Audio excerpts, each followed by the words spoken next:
Guys, welcome to Our Mixed Media Moods December edition. Our Mixed Media Moods is a monthly collaboration between DeeDee Catron and myself where we make a mood board, which is pictured here, and then make projects based on the mood board. So I'm starting out on a piece of cardboard, and if you guys are anything like what's going on in my house, we have a ton of packaging from Christmas and stuff. So I wanted to repurpose some of that packaging. So I just ripped some of that cardboard off of the box there and just started going to town distressing it. So I'm running my scissors around the edge. I'm stabbing it with one of those pokey tools to get the die cuts out, and really, if you're frustrated because you're stressed out because of the time of year, start stabbing on some cardboard. Okay, it really makes you feel better. So I'm also going to take the pokey tool and kind of like carve out some of those grooves, and then once I'm happy with how distressed it looks, I'm going to go in with some compressed charcoal powder.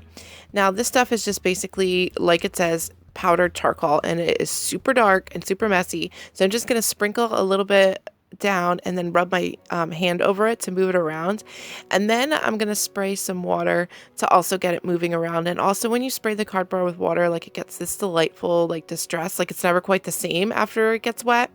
So that's what I was going for. So then I have a peel and sketch charcoal pencil in soft, and while my cardboard is still mostly wet, I'm just gonna hold my pencil very loosely and just make some marks all over. And then I'm going to spray it with water and kind of run that pencil over the edges too. And then I'm going to take a Conte, is this white charcoal or is it like a pastel? I don't know. The packaging didn't say. It just said Conte.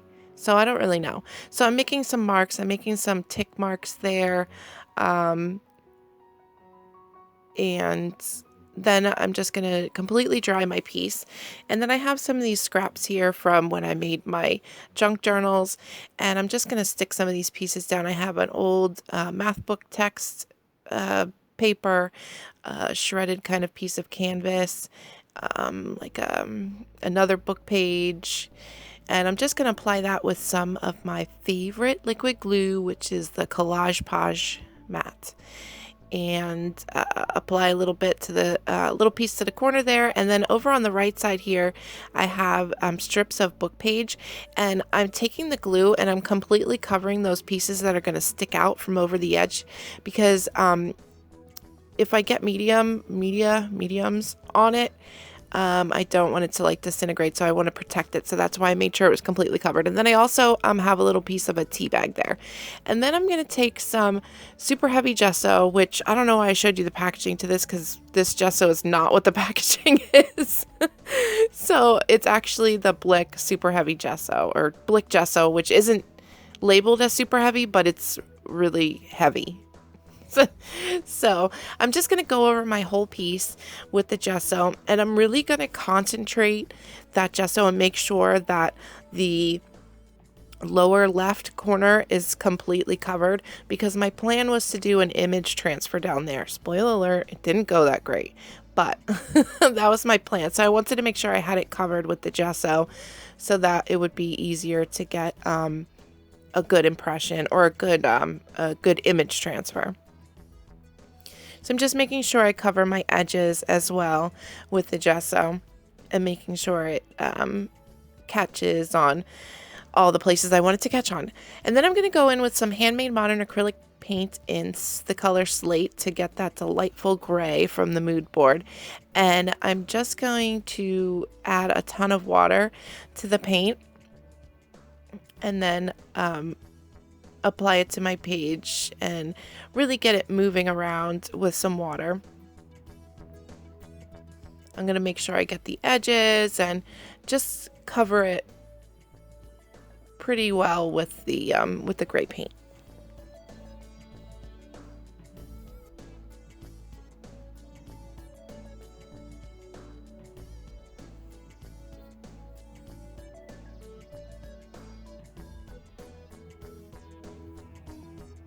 So then I'm going to make sure that's dry, and I'm going to go in with some Liquitex Soft Body Muted Gray, which turned out to be like a little purple.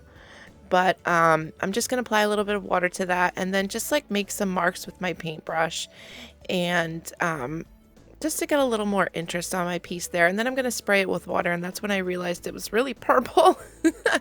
So I'm going to try to kind of blot some of that up there. I took a class by Jean Oliver called Urban Landscapes, and it's all about like connecting to like the town you live in, or like some place that you have connected with as home, or just connecting to your surroundings like that. And so I was heavily inspired by the supplies we used in that class for this piece. So this is some water-soluble graphite, which is a supply that we used in that class and I picked up and I am loving.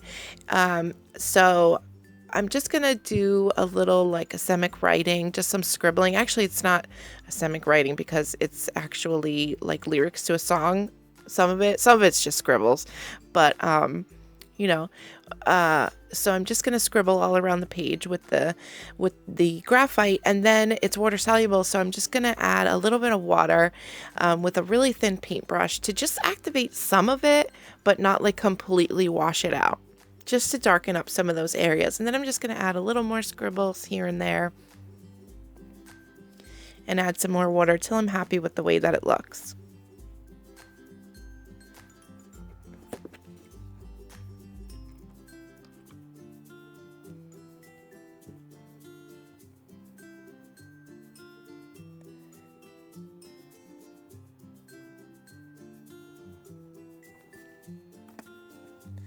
So then I'm also going to take that Conte crayon, we'll call it, and do a little more scribbling there. And then this is where I'm going to start doing my image transfer. And I have 3 photos of old subway trains, the L line from the New York City subway. And I'll talk a little bit more about why I chose that one in a little bit. But so the way I do image transfers, and the way that I get really great results, except for this one. And I actually didn't do so great in the last one I did either, but so I don't know what's going on. But anyway, so I put a layer of the matte medium down on my surface, and then I also put a layer down on the piece of paper, just a really smooth layer so that it's like covers the whole thing.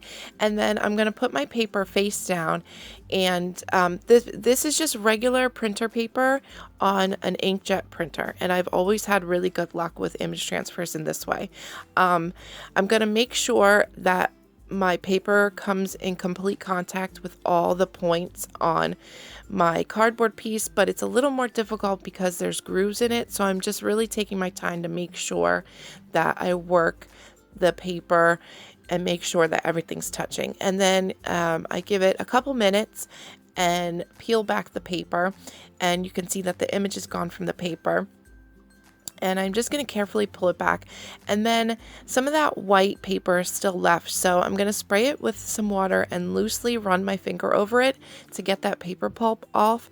But it's a fine balance because you can't rub too hard or you'll rip your paper, which I did several times. And you have to rub hard enough so that you can get the pieces off. So I really had to work at it for quite some time. So that's what I came up with when I was done, and there are some holes, but that's fine. The whole piece is kind of distressed. And I went over the whole thing with a layer of matte medium as well when I was done. But it really got dark. I mean, the photo was dark to begin with, and you couldn't really see it that great. So I thought that to bring it out a little bit better, I would kind of sketch over it with that graphite pencil. And I really couldn't see the image that great. So I'm using the picture that I had originally printed out. I'm using the picture on my phone as a guide to try to kind of see where the lines go. And then I'm just going to spray that with a little bit of water. And then while my piece is still wet, I'm going to also go back over the lines with the water-soluble graphite. And the lines get a little darker when the paper is already wet. And I'm just following the lines of the photo, what I can see on my piece. And if I can't tell, I just kind of make it up. No one really knows the difference anyway, except for, well, you guys know now, but so I chose a picture of the L train because that's the train that went by my house, and it's the one I rode everywhere. And when I lived in New York, it was the time of my life where my life completely fell apart, but it was also the time that I completely began like a new life and have lived this life for the past 9 years. So I have a lot of fond memories of New York, and the L train was like, if I needed to like get away or just chill, I would get on the train and ride it from the beginning, the Rockaway Parkway, all the way into Manhattan and then back and just sit there and chill. And so I really have a fondness for the L train, which I heard actually I think is shut down because of the hurricane damage. I don't know. I haven't been to New York in years, but anyway, so yeah, that's why I chose a picture of the L train. And once the graphite, I finished with the graphite, I went in with a Stabilo Marxol just because it's like a darker mark.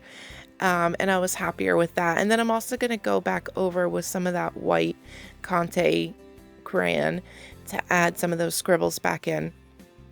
And then I sprayed my whole thing with some workable fixative because of all the water soluble stuff and the charcoal and everything. I didn't want it to come up on me when I was continuing to work on the piece. So I have this Donna Downey stencil. It's like an abstract floral stencil, and I'm just using these 3 big blooms, and I'm taking some gesso on my finger through these flowers, just to get a little bit of a like composition of the flowers, because I'm not that great at drawing flowers, even if they're like abstract. So, you know, use a stencil, it works. And then I'm going to take some this red Inktense block and just do like some scribbling around.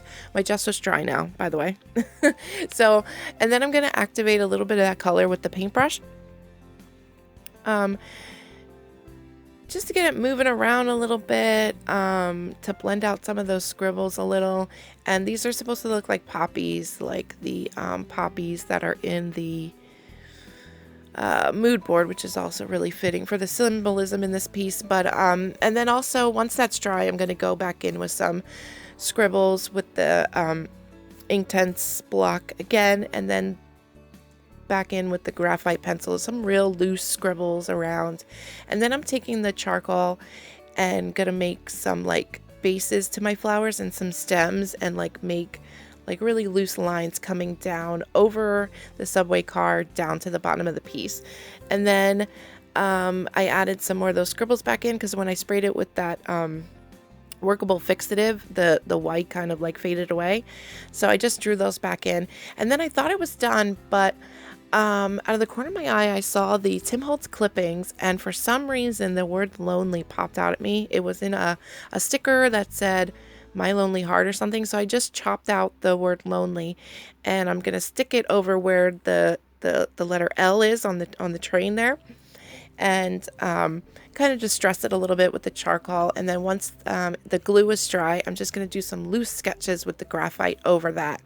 And I really like the way the gray graphite looks over like dark, the dark of the image transfer. So that is my piece. I know it's a really different piece for me, but I feel like I can experiment a lot more with these mood boards. I don't know. I had a lot of fun making it, and I'm really enjoying the things I'm learning in Jean Oliver's class. She makes amazing courses. If you have never taken a class with her, I highly recommend it.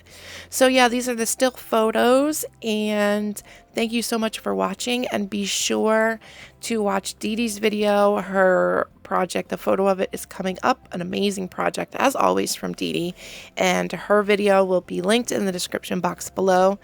And thank you so much for watching, and I will talk to you guys soon. Bye-bye.